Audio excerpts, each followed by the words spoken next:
मनुष्य अक्सर सोचता है कि उसके जीवन में दुख क्यों आते हैं। वो भगवान से पूछता है, हे प्रभु, मैंने ऐसा क्या किया कि मुझे इतनी कठिनाइयां मिल रही हैं। श्री कृष्ण कहते हैं, हे मनुष्य, जीवन में आने वाला हर सुख और दुख तुम्हारे कर्मों का परिणाम है।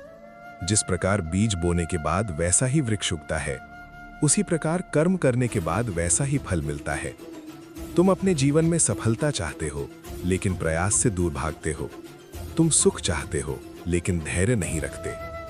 तुम चाहते हो कि सब कुछ तुरंत मिल जाए, परंतु प्रकृति का नियम समय से चलता है, इच्छा से नहीं। याद रखो, जब पक्षी पेड़ की डाल पर बैठता है तो उसे डाल टूटने का डर नहीं होता, क्योंकि उसका विश्वास डाल पर नहीं, अपने पंखों पर होता है।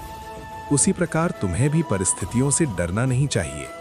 विश्वास अपने कर्म और अपने ईश्वर पर रखो।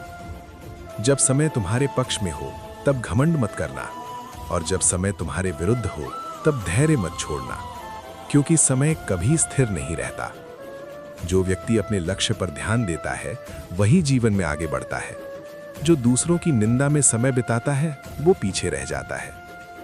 श्री कृष्ण कहते हैं, क्रोध तुम्हारी बुद्धि को नष्ट कर देता है, ईर्ष्या तुम्हारी शांति को छीन लेती है, और अहंकार तुम्हारे अच्छे संबंधों को समाप्त कर देता है।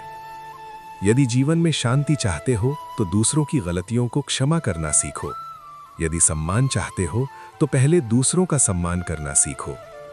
याद रखो, भगवान तुम्हें हर वो चीज नहीं देते जो तुम चाहते हो, लेकिन वो तुम्हें वही देते हैं जिसकी तुम्हें वास्तव में आवश्यकता होती है।